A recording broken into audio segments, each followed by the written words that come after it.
আসসালামু আলাইকুম দর্শক, স্বাগত জানাচ্ছি আরটিভির রাতের সংবাদ। আপনাদের সঙ্গে রয়েছে আমি নীরা ফেরদৌস। বিএনপি চেয়ারপারসন বেগম খালেদা জিয়াকে দেখতে আবারও এভারকেয়ার হাসপাতালে গেলেন ডাক্তার জুবাইদা রহমান। সকালে হযরত শাহজালাল আন্তর্জাতিক বিমানবন্দরে পৌঁছে শাশুড়িকে দেখতে সরাসরি চলে গিয়েছিলেন সেখানে। প্রায় 2.5 ঘন্টার বেশি অবস্থান করার পর ধানমন্ডির বাবার বাসায় যান তিনি। এদিকে খালেদা জিয়ার জন্য কাতার সরকারের ব্যবস্থাপনায় জার্মানি থেকে আসছে এয়ার অ্যাম্বুলেন্স। আগামীকাল বিকেলে বিমানটি ঢাকায় পৌঁছানোর কথা রয়েছে। আরও জানাচ্ছেন মোহাম্মদ সায়েম। সংকটে সমাধানে পরিবারের পাশে গৃহবধূর উপস্থিতি দেশের সবচেয়ে গুরুত্বপূর্ণ রাজনৈতিক পরিবারটির জন্যও এক বিশেষ মুহূর্ত। দীর্ঘ যাত্রার পর 2.5 ঘন্টার বেশি সময় এভারকেয়ার হাসপাতালে থেকে ধানমন্ডিতে তার বাবার বাসায় যান জুবাইদা রহমান। কিন্তু রাতেই আবার হাসপাতালে অসুস্থ শাশুড়ির কাছে এসেছেন তিনি। এমন সংকটময় মুহূর্তে পরিবারের পাশে থাকতে বাংলাদেশ বিমানের একটি ফ্লাইটে সকাল 10টা 43 হযরত শাহজালাল আন্তর্জাতিক বিমানবন্দরে অবতরণ করেন তিনি। এ যাত্রায়ও ছিল নানা গুঞ্জন। সবকিছু মারিয়ে বৃহস্পতিবার মধ্যরাতে লন্ডনের হিথ্রো বিমানবন্দর থেকে বাংলাদেশের উদ্দেশ্যে যাত্রা করেন ডাক্তার জুবাইদা রহমান। খালেদা জিয়ার জন্য কাতার সরকারের ব্যবস্থাপনায় জার্মানি থেকে আসছে এয়ার অ্যাম্বুলেন্স। শনিবার বিকেলে ঢাকায় পৌঁছানোর কথা। এরপর খালেদা জিয়াকে নিয়ে লন্ডনের উদ্দেশ্যে যাত্রা করবেন ডাক্তার জুবাইদা রহমান। মোহাম্মদ সায়েম, আরটিভি, ঢাকা। দর্শক, এই মুহূর্তে এভারকেয়ার হাসপাতাল থেকে সরাসরি যুক্ত হচ্ছেন সহকর্মী হাসান মাহমুদ। হাসান, ডাক্তার জুবাইদা রহমানকে এখনো হাসপাতালে আছেন কিনা, এছাড়া খালেদা জিয়ার স্বাস্থ্যের সবশেষ কোনো খবর আছে কিনা আপনার কাছে জানাবেন। ধন্যবাদ নীরা। আমি এখন এভারকেয়ারের সামনে অবস্থান করছি। ডাক্তার জুবাইদা রহমান কিন্তু দ্বিতীয় দফায় ধানমন্ডির বাসা থেকে আবারও 8টা 22-এ তিনি এভারকেয়ারে প্রবেশ করেছেন। এখন পর্যন্ত তিনি এভারকেয়ারে আছেন এবং দেশি বিদেশি চিকিৎসকদের সাথে তিনিও কিন্তু সেখানে বোর্ড মিটিং করছেন এবং বেগম জিয়ার শারীরিক অবস্থা নিয়ে তারা কিন্তু বারবার চিকিৎসকদের সাথে ভিতরে কথা বলছেন, এমনটি আমরা জানতে পেরেছি। আমরা জেনেছি ভিতরে বিএনপি মহাসচিব মির্জা ফখরুল ইসলাম আলমগীর তিনিও রয়েছেন। ডাক্তার জুবাইদা রহমান কিন্তু ভিতরে প্রবেশ করে তিনি এখন পর্যন্ত ভিতরে অবস্থান করছেন এবং চিকিৎসকদের সঙ্গে বেগম জিয়ার শারীরিক অবস্থা নিয়ে কথা বলছেন এবং আগামীকাল কিন্তু জার্মান এয়ার অ্যাম্বুলেন্সটি ঢাকায় অবতরণের কথা রয়েছে। আগামীকাল ঢাকায় অবতরণ করলে রোববার সকাল 10টার দিকে কিন্তু এই এয়ার অ্যাম্বুলেন্সেই বেগম জিয়ার লন্ডনে যাওয়ার কথা উন্নত চিকিৎসার জন্য। এখন পর্যন্ত বেগম জিয়ার চিকিৎসা চলছে এভারকেয়ারে। এখান থেকে কোনো আপডেট আমরা এখন পর্যন্ত আমাদেরকে জানানো হয়নি। আমরা এখানে এসে দেখতে পেয়েছি যে এখানে নিরাপত্তা বলয় রয়েছেন এবং এখানে বিভিন্ন দেশের বিভিন্ন এলাকা থেকে নেতাকর্মীরা কিন্তু তাদের বিধিনিষেধ থাকলেও তারা কিন্তু এখানে আসছেন, বেগম জিয়ার স্বাস্থ্যের খবর নিচ্ছেন এবং তার জন্য দোয়া করছেন যেন তিনি দ্রুত সুস্থ হয়ে দেশের মানুষের পাশে এসে দাঁড়াতে পারেন এবং আগামী নির্বাচনে যেন মানুষের পাশে থেকে মানুষের সেবায় তিনি নিজেকে নিয়োজিত করতে পারেন। এভারকেয়ারে কিন্তু এখন পর্যন্ত আনুষ্ঠানিকভাবে বিএনপির পক্ষ থেকে কোনো ব্রিফিং করা হয়নি এবং বেগম জিয়ার স্বাস্থ্যের কোনো আপডেট এখন পর্যন্ত আমরা পাইনি। তো এই ছিল এভারকেয়ারের সামনে থেকে সবশেষ। নীরা। হাসান, আপনাকে ধন্যবাদ। চিকিৎসকরা নিশ্চিত করলে আগামী রোববার বিএনপি চেয়ারপারসন খালেদা জিয়াকে এয়ার অ্যাম্বুলেন্সে তোলা হবে বলে জানান বিএনপি মহাসচিব মির্জা ফখরুল ইসলাম আলমগীর। শুক্রবার বাদ-জুমার রাজধানীর নয়াপল্টনে বিএনপির কেন্দ্রীয় কার্যালয় সংলগ্ন মসজিদের সামনে এই কথা বলেন। তিনি বলেন, ফ্যাসিস্ট শেখ হাসিনা প্রতিহিংসা, অবহেলা আর অত্যাচারে তার শারীরিক অবস্থা এমন পর্যায়ে পৌঁছেছে। এর আগে মসজিদে খালেদা জিয়ার সুস্থতা কামনায় দোয়া ও মোনাজাত করা হয়।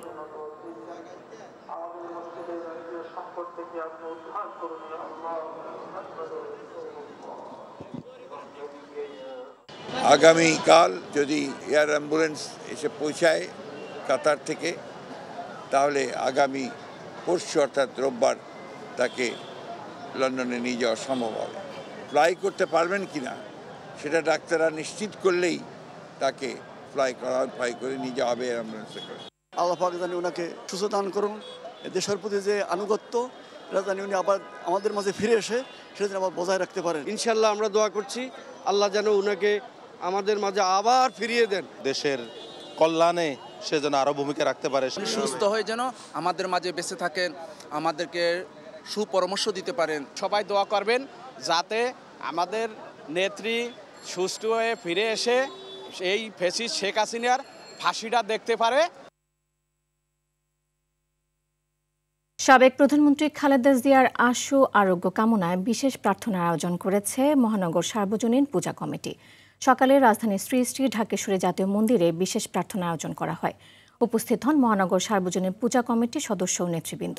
পূজার মাধ্যমে খালেদা জিয়ার দ্রুত আরোগ্য কামনা করা হয় সেখানে। এছাড়া তিনি যেন দ্রুত সুস্থ হয়ে আবারও সবার মাঝে ফিরে আসেন, সেজন্য দেশের সর্বস্তরের মানুষকে তার জন্য প্রার্থনা করার আহ্বান জানানো হয়।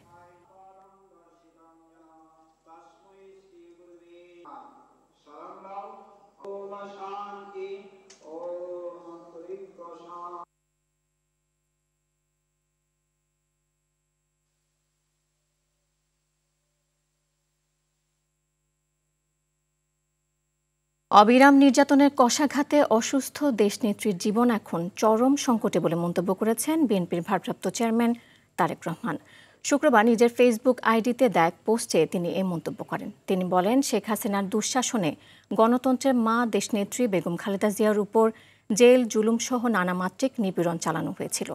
অবিরাম নির্যাতনে অসুস্থ দেশনেত্রীর জীবন বর্তমানে চরম সংকটাপন্ন। তিনি লিখেন, ৮২ থেকে ৯০ একনায়ক হোসেন মোহাম্মদ এরশাদ গণতান্ত্রিক প্রতিষ্ঠানগুলোকে ধ্বংসস্তূপে পরিণত করেন। গণতন্ত্র ফিরিয়ে আনতে দীর্ঘ ৯ বছর দেশনেত্রী বেগম খালেদা জিয়া দৃঢ় প্রত্যয় নিয়ে নিরন্তর সংগ্রাম চালিয়ে আপসীন নেত্রী হিসেবে খ্যাতি লাভ করেন। এই ধারাবাহিকতায় ৯০-এর ৬ ডিসেম্বর ছাত্র জনতার মিলিত শক্তিতে স্বৈরাচারকে পরাজিত করে মুক্ত হয়েছিলেন গণতন্ত্র। সেই অর্জিত গণতন্ত্রের চেতনায় আবারও ছাত্র জনতা ২০২৪ সালের ৫ই আগস্ট এক হিংস্র ফ্যাসিবাদী শক্তিকে পরাস্ত করে। গণতন্ত্র বিরোধী পরাজিত শক্তির যাতে আর পুনরুত্থান না ঘটে, সেজন্য গণতান্ত্রিক শক্তিগুলোকে সবসময় ঐক্যবদ্ধ থাকার আহ্বান জানান তিনি।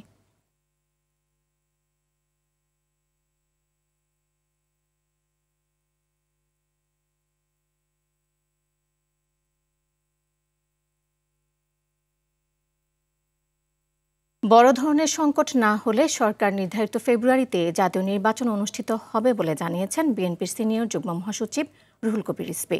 দুপুরে কুড়িগ্রামে জুমার নামাজ আদায় শেষে মসজিদ মাঠে তিনি এসব কথা বলেন। বিএনপি নির্বাচনে অংশ নেওয়ার সব ধরনের প্রস্তুতি শেষ করেছে বলেও জানান তিনি। এর আগে বিএনপি চেয়ারপারসন বেগম খালেদা জিয়ার সুস্থতা কামনা করে কুড়িগ্রামের সর্দারপাড়া জামে মসজিদে বিশেষ দোয়া মাহফিলে অংশ নেন তিনি।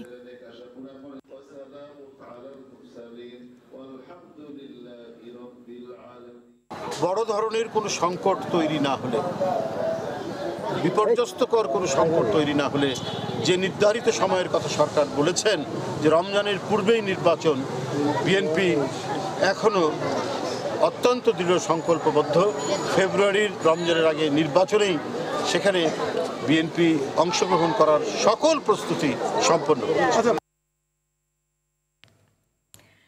শেখ হাসিনাকে ফেরাতে ভারতে ইতিবাচক সাড়া পাওয়া যায়নি বলে মন্তব্য করেছেন পররাষ্ট্র উপদেষ্টা মোহাম্মদ তৌহিদ হোসেন। বলেন, শেখ হাসিনাকে ফেরত দেওয়ার বিষয়ে ভারত পরীক্ষা নিরীক্ষা করছে। সকালে রংপুর সফরে সার্কিট হাউস প্রাঙ্গণে সাংবাদিকদের তিনি একথা বলেন। এ সময় পররাষ্ট্র উপদেষ্টা আরও বলেন, তারেক রহমানের দেশে ফেরার বিষয়ে তার মন্ত্রণালয়ের কাছে কোনো তথ্য নেই। আর আরাকান আর্মিদের হাতে জেলে আটকের ব্যাপারে সরকারের পক্ষ থেকে পদক্ষেপ নেওয়া হচ্ছে বলেও জানান তিনি। সেই সাথে ভবিষ্যতে নির্বাচিত জনপ্রতিনিধিরা উত্তরাঞ্চল সহ দেশের সকল অঞ্চলের সুষম উন্নয়ন করবে বলে আশা করেন পররাষ্ট্র উপদেষ্টা।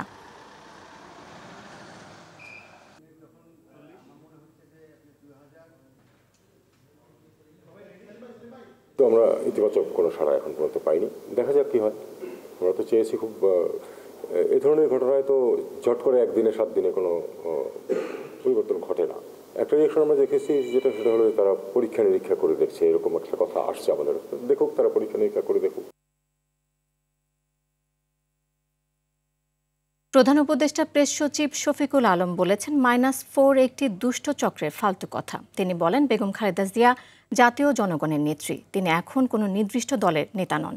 প্রেস সচিব বলেন, স্বৈরাচারের দোসররা -4 এর কথা বলে অপপ্রচার চালাচ্ছে। যারা -4 হয়েছে তারা হত্যাযজ্ঞ করে মাইনাস হয়েছে। সকালে মাগুরা আন্তজেলা কলেজ ফুটবল টুর্নামেন্ট উদ্বোধনকালে তিনি একথা বলেন। শেখ হাসিনা ও কামাল সহ জুলাই হত্যাযজ্ঞে জড়িতদের দেশে ফিরিয়ে এনে দ্রুত রায় কার্যকর করা হবে বলে আশা করেন শফিকুল আলম। তিনি আরও বলেন, আগামী 15 ফেব্রুয়ারি নির্বাচন কেউ প্রতিহত করতে পারবে না। একটা বড় ফ্যাক্টরি জায়গা নিয়েছে, সেখানে কাজ করছে আমাদের, তো সেই জন্য বিনিয়োগের পরিবেশটা তৈরি করা এই গভর্নমেন্টের একটা দায়িত্ব। পরিয়া শ্রেণীর দু একজন কেউ যদি কিছু পাটপাট টাইপের লোককে কি বললো ইউটিউবে, সেটা দিয়ে আপনারা সত্যিকার অর্থে আমি আপনাদের অনুরোধ করবো এটা দিয়ে আপনার কনফিউজ হবে। এদের অনেকেই স্বৈরাচারের দোষক ছিল, হয়তোবা এখনো স্বৈরাচারের থেকে তারা টাকা পয়সা হয়তোবা কেউ কেউ পাচ্ছে, তারা এই কনফিউশনগুলো ছড়াচ্ছে। মানুষের রক্ত নিয়ে হাসিনা সরকার উপহাস করেছে বলে মন্তব্য করেছেন বাংলাদেশ জামায়াতে ইসলামীর আমির ডাক্তার শফিকুর রহমান। বিকেলে চট্টগ্রামে জামায়াতে ইসলামী নেতৃত্বাধীন 8 দলের বিভাগীয় সমাবেশে প্রধান অতিথির বক্তব্যে তিনি মন্তব্য করেন। এ সময় আগামীর রাজনীতিতে ফ্যাসিবাদ বিরোধী অবস্থানে ইসলামী দলগুলোকে এক থাকার কথাও জানান তিনি।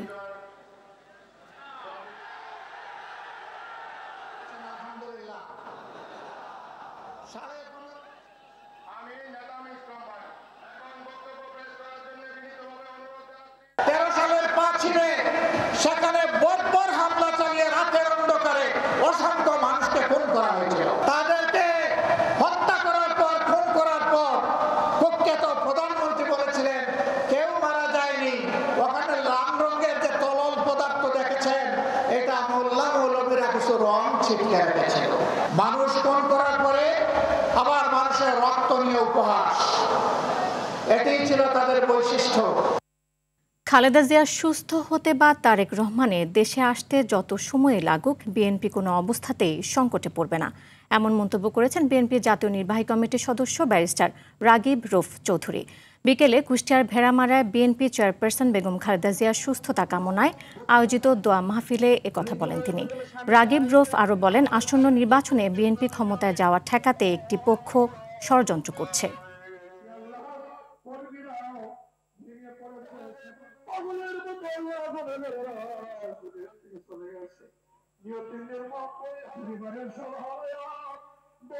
বিএনপির বিরুদ্ধে কোনো ধরনের ষড়যন্ত্র করেই কেউ কখনো সফল হবে না, এবং যে কোনো নেতৃত্ব এখানে দেশনেত্রী বেগম খালেদা জিয়ার সুস্থ হতে আল্লাহ যতক্ষণই ওনার সুস্থ হতে সময় লাগুক, কিংবা দেশনায়ক তারেক রহমানের আসতে আগে পরে যখনই তিনি আসুক না কেন, বিএনপির কোনো পর্যায়ে নেতৃত্ব কোনো ক্ষেত্রেই কোনো জায়গাতেই সংকটের মুখে পড়বে না। সরকারের নির্দেশ তোয়াক্কা না করেও বাজারে কৃত্রিম সংকট তৈরি করে বেশি দামে সয়াবিন তেল বিক্রি করছে মিল মালিকরা। এক্ষেত্রে বাণিজ্য উপদেষ্টার হুঁশিয়ারি আমলে নেয়নি তারা। এর ফলে পাইকারি ও খুচরা বিক্রেতারা পড়ছে বিপাকে। এছাড়া বাড়তি দামে বিক্রি হচ্ছে পেঁয়াজ। বাজারে শীতকালীন সবজির সরবরাহ বাড়লেও প্রত্যাশিত মাত্রায় কমেনি দাম। আলওয়ান খানের রিপোর্টে থাকছে এরই বিস্তারিত। লিটার প্রতি সয়াবিন তেল 9 টাকা দাম বাড়িয়ে 198 টাকা নির্ধারণ করেছে মিল মালিকরা। ভোক্তা অধিদপ্তর থেকে বলা হচ্ছে সরকারের পক্ষ থেকে কোনো প্রকার দাম বাড়ানো হয়নি।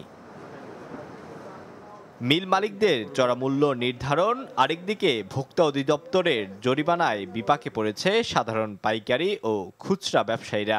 লিটারে 10 টাকা করে বাড়া দিচ্ছে, যে এজেন্ট হলারও জানে না এবং দোকানদাররা জানে না যে মার্কেটে নতুন দামের রেট তেল আসছে। এটা খালি কোম্পানি জানে আর ডিলাররা জানে। কোম্পানিরা যে রেট আমাদেরকে বাজারে তেল দেয় তার থেকে 20 টাকা কমে লিটারে কিনছে তেল। এটা হলো আপনার কোম্পানির একটা চালাকি, ছোটখাটো ব্যবসায়ীদেরকে হয়রানি করার মতো কমের একটা পলিসি করছে। এর ফলে অস্থিতিশীল হয়ে উঠেছে সয়াবিন তেলের বাজার। মিল মালিকদের হঠাৎ দাম বৃদ্ধির কারণে ভোক্তা ও সাধারণ ক্রেতাদের মাঝে দূরত্ব তৈরি হয়েছে। ভোক্তারা বলছেন এই দূরত্ব কমিয়ে আনতে পারে সরকারের কঠোর পদক্ষেপ। আগে আসছিল 922 টাকা রেট, আমাদের কিনা পড়ছে 900 টাকা, 905 টাকা। আমরা মনে করেন 910 টাকা, 915 টাকা বিক্রি করছি। এখন যে তেলটা গায়ে রেটে আমরা কিনিও পাই না, এখন নতুন রেটে মাল আনি কীভাবে বিক্রি করব? ক্রেতা তো নিবেরে চায় না, আরও উল্টা আজে বাজে কথা বলে। অন্যদিকে শীতের সবজি আসতে শুরু করেছে। দাম হাতের নাগালে থাকলেও ভোক্তাদের চাহিদা আরো কম। বিক্রেতারা বলছে আগামী কিছুদিনের মধ্যে সম্পূর্ণ চলে আসলে দাম আরো কমবে। শীতের সবজি মোটামুটি ভরপুর আইসা পড়ছে, যেরকম আপনার সিম, ফুলকপি, নতুন আলু, টমেটো এগুলা এখন ভরপুর আইসা পড়ছে। সামনে আরো আসবো, দাম কমবো। নতুন পেঁয়াজ আসতে শুরু করায় দাম কমেছে কিছুটা। ফার্মের মুরগির ডিম বিক্রি হচ্ছে 115 থেকে 120 টাকা ডজনে। প্রতি কেজি ব্রয়লার মুরগি বিক্রি হচ্ছে 160 টাকা দরে। আলোয়ান খান, RTV, ঢাকা। লিবিয়া থেকে দেশে ফিরেছেন আরও 310 বাংলাদেশি। শুক্রবার সকাল 10টায় একটি চার্টার্ড ফ্লাইটে দেশে ফেরেন তারা। পররাষ্ট্র মন্ত্রণালয় থেকে পাঠানো সংবাদ বিজ্ঞপ্তিতে এ তথ্য জানানো হয়। বিজ্ঞপ্তিতে বলা হয়, প্রত্যাবাসিত বাংলাদেশিদের বেশিরভাগই সমুদ্র পথে অবৈধভাবে ইউরোপে যাওয়ার উদ্দেশ্যে মানব পাচারকারীদের প্ররোচনা ও সহযোগিতায় লিবিয়ায় অনুপ্রবেশ করে বলে জানা গেছে। তাদের অনেকে লিবিয়াতে বিভিন্ন সময়ে অপহরণ ও নির্যাতনের শিকার হয়েছিলেন বলে অভিযোগ রয়েছে। পররাষ্ট্র মন্ত্রণালয় সহ সংশ্লিষ্ট মন্ত্রণালয় ও আন্তর্জাতিক অভিবাসন সংস্থার কর্মকর্তারা প্রত্যাবাসিত বাংলাদেশি নাগরিকদের বিমানবন্দরে অভ্যর্থনা জানান। নয়াদিল্লিকে নিরবিচ্ছিন্ন জ্বালানি সরবরাহের প্রতিশ্রুতি দিয়েছেন রাশিয়ার প্রেসিডেন্ট ভ্লাদিমির পুতিন। ভারত সফরে প্রধানমন্ত্রী নরেন্দ্র মোদীর সঙ্গে বৈঠক শেষে যৌথ সংবাদ সম্মেলনে পুতিন বলেন, রাশিয়া জ্বালানি সম্পদের নির্ভরযোগ্য সরবরাহকারী এবং ভারতের জ্বালানি নিরাপত্তা নিশ্চিতে রাশিয়া প্রস্তুত। এদিন মোদি পুতিন বৈঠকে সই হয় বাণিজ্য, কৃষি খাত সহ কয়েকটি নতুন সহযোগিতা চুক্তি। অন্যদিকে ইউক্রেন ইস্যুতে আবারও কঠোর অবস্থান পুনর্ব্যক্ত করেছেন পুতিন। ইউক্রেন যদি দনবাস থেকে সেনা না সরায় রাশিয়া সামরিক শক্তি দিয়ে অঞ্চলটি দখল করবে বলেও হুঁশিয়ারি দেন। বিধ্বস্ত ফিলিস্তিনের গাজা উপত্যকায় মানবিক সংকট মোকাবেলা এবং পুনর্গঠন প্রচেষ্টায় সহায়তার জন্য $100 মিলিয়ন সহায়তা দেবে চীন। বৃহস্পতিবার বেইজিংয়ে ফরাসি প্রেসিডেন্ট ইমানুয়েল ম্যাক্রোর সঙ্গে এক যৌথ সংবাদ সম্মেলনে চীনা নেতা শি জিনপিং এ ঘোষণা দেন। এদিকে চীনের এই মানবিক সহায়তার ঘোষণার প্রতি কৃতজ্ঞতা প্রকাশ করেছেন ফিলিস্তিনি নেতা মাহমুদ আব্বাস। তিনি বলেন, এই উদার উদ্যোগ ন্যায় বিচারের সমর্থনে চীনের নীতিগত এবং অটল অবস্থানের প্রতীক। মাহমুদ আব্বাস আন্তর্জাতিক বিশ্বে ফিলিস্তিনির স্বার্থে চীনের সমর্থনমূলক অবস্থানের জন্য প্রশংসা করেন এবং আন্তর্জাতিক আইনের ভিত্তিতে ন্যায়সঙ্গত ও ব্যাপক শান্তি প্রতিষ্ঠার জন্য বেইজিংয়ের সঙ্গে যৌথভাবে কাজ চালিয়ে যাওয়ার আকাঙ্ক্ষা প্রকাশ করেন। খেলার খবর। লাতিন বাংলা সুপার কাপের প্রথম ম্যাচে বাংলাদেশের রেড গ্রিন ফিউচার স্টারকে 4-0 গোলে হারিয়েছে ব্রাজিলের Sao Bernardo football club. Dhaka জাতীয় স্টেডিয়ামে এদিন ম্যাচের 28 মিনিটে দলকে এগিয়ে নেন মুরিও। 3 মিনিট পর দ্বিতীয় গোলটি করেন ড্যানিয়েল লোবো। তাতে 2-0 গোলে পিছিয়ে থেকে প্রথমার্ধ শেষ করে ক্যাসপার ফয়সালরা। বিরতির পর পেনাল্টি থেকে ব্যবধান বাড়ান ইউরি ভিয়ানা। এরপর 64 মিনিটে ভিতিনহোর গোলে বড় জয় পায় ব্রাজিলের ক্লাবটি। ম্যাচ হারলেও দলের পারফরমেন্স নিয়ে সন্তুষ্ট কোচ ইমরুল হাসান। আর প্রবাসী ফুটবলার ইব্রাহিম নেওয়াজের বিশ্বাস 8 তারিখে আর্জেন্টিনার সঙ্গে জয় পাবে তার দল। দর্শক, রাতের সংবাদ এই পর্যন্তই। মধ্যরাতের সংবাদ 1টায় দেখার আমন্ত্রণ রইল। এতক্ষণ সাথে থাকার জন্য ধন্যবাদ সবাইকে।